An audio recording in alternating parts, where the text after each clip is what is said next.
What's up, my brothers and sisters out there on the continent of Africa, man? You know what I'm saying? Continue this African rise. I'm here, man, you know what I'm saying, to get my thoughts, you know what I'm saying, and my opinions, man. I hope my thoughts and opinions can continue to motivate the revolutionaries, those who are sincerely for the African rise, the young youth, and older, or those who are older, the women and men who want to participate in educating the young people, you know what I'm saying, on the things they need to do to continue this African rise. We must support each other. We must educate the brothers and sisters, man, on how they can take control of their destiny, take control of not allowing Africa continue to stay undeveloped, to not allow Africa continue to allow for outside forces to get coca spirit, to sell our bootlickers, Uncle Tom's, to continue to keep the continent in condition, you know what I'm saying? And so my message today for my brothers, my revolutionaries, my sincere African brothers, you know what I'm saying, spiritually, and those who, you know what I'm saying, who are really for our people and the uprising of our people to take control of their destiny, you know what I'm saying, to take control of this uprising, you know what I'm saying, by the young folks, you know what I'm saying, who want better. You know what I'm saying, we have to not allow for the bootlickers, the Uncle Toms, to take control of the narrative of this revolution, of this transformation of removing the bootlickers, removing the colonizers' power. We can't allow for those who have been in place for all these years, who have watched and seen and witnessed and allowed for those foreign countries, those European countries to come in and steal and rob and rape, you know what I'm saying, the country, to keep the countries undeveloped. But they done been there. They, you know what I'm saying, the leaders in the AU, I'm saying those organizations that have been created, you know what I'm saying, by European powers. We cannot allow them to take the narrative of this uprising from young people. The young people got to continue to take the spirit of this movement, you know what I'm saying, the action of this movement, and they be the one that push it, you know what I'm saying? They be the one that lead it, not those who continue to be in power, who actually in favor of keeping the relationship with these European powers, Western powers, of keeping the systems that were created, you know what I'm saying, by their former colonizers, you know what I'm saying, in play. Knowing that as long as these systems that was created by their former colonizers, as long as you keep these systems in play, you got to be obligated to all the deals that's been made. Irregardless on how you might feel that these deals have worked in their benefit and not in the people. These deals are in play when you operate in a system. And they even allowed them to have this system in play for years to get the countries in debt, because you had these bootlicking leaders taking the money, playing the game. And now, a person want to change up, but at the same time you want to change up, you want to keep the system. But the system, you know what I'm saying, has been created by them. And so as long as you operating up under their system, you got to honor their deals that have been made. But when you're not operating under their system, you have to honor no bogus deal that's been made. Because this deal was made under a system y'all created, and those deals made to favor them, not you. And so it's easy for people who know this been going on to try to take control of this uprising. And we've seen this in history happen. And I'm gonna give you a good example, Egypt.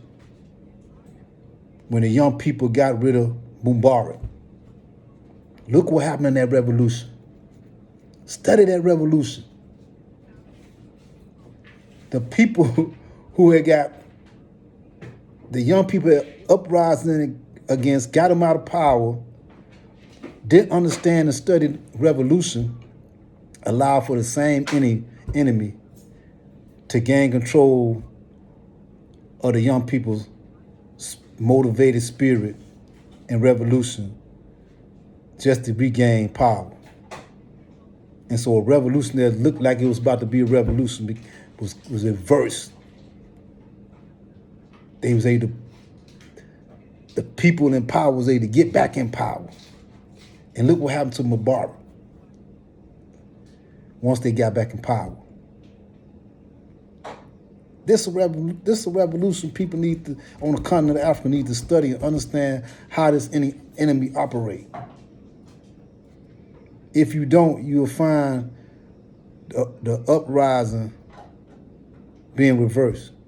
You'll find that the people, you know what I'm saying, who have got rid of their former colonizers, got rid of those who exploit their country, got rid of those bootlickers, you know what I'm saying, who was allowing for them to exploit their country, get right back in play, get right back in power. If they don't get back in power, they have other countries to continue make it harder for those countries who done kicked out their former colonizers, kicked out those who exploit their country, and kicked out the bootlickers who was in leadership and allow that stuff to happen. And so this is a warning to the revolutionaries, those who study, those who are on platforms trying to inform the people, trying to educate the people. Don't forget to study history. Don't get so caught up in that motivation, inspiring action and stuff you seeing going on the continent, and forget to study history. And not knowing that this enemy don't stop strategizing, don't stop working to figure out how they can get back in control. Because it's been so beneficial. It's been so good to them to have our people not focus on them. It's been so good to be able to get all the natural resources for a little bit of nothing. It's so beneficial. So for anybody to think they want to lose that, they don't want to get that back, that they're not plotting, they're not strategizing, they're not realizing that, hey, we still got a large portion of people that we help and put in play and keep in play, still in play.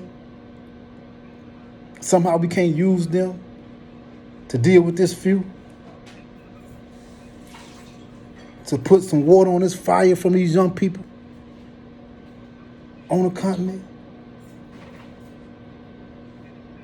So like I said, it's the responsibility of the revolutionaries, to those who are sincere, to educate the many, to reach the many, to not forget history, to not allow the bootlickers, those who are still in power in certain countries, who have been in power for 30, 20 years, who have been there watching exploiters, watching these colonizers do what they do, to made the deals, to took the money.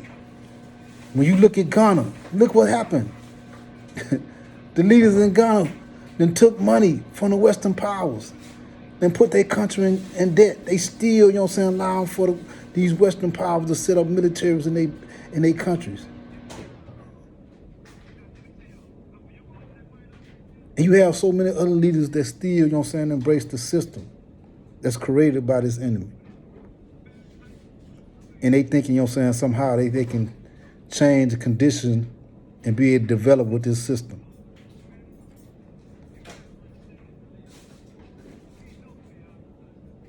Don't sleep on history, young brothers and sisters. Study history. It's going to help you in this uprising. It's going to help you bring about a better and greater Africa for all, so everyone will benefit. If you don't study this history, you don't study your enemy and their movement, you'll find yourself right back in physical slavery and in mental slavery.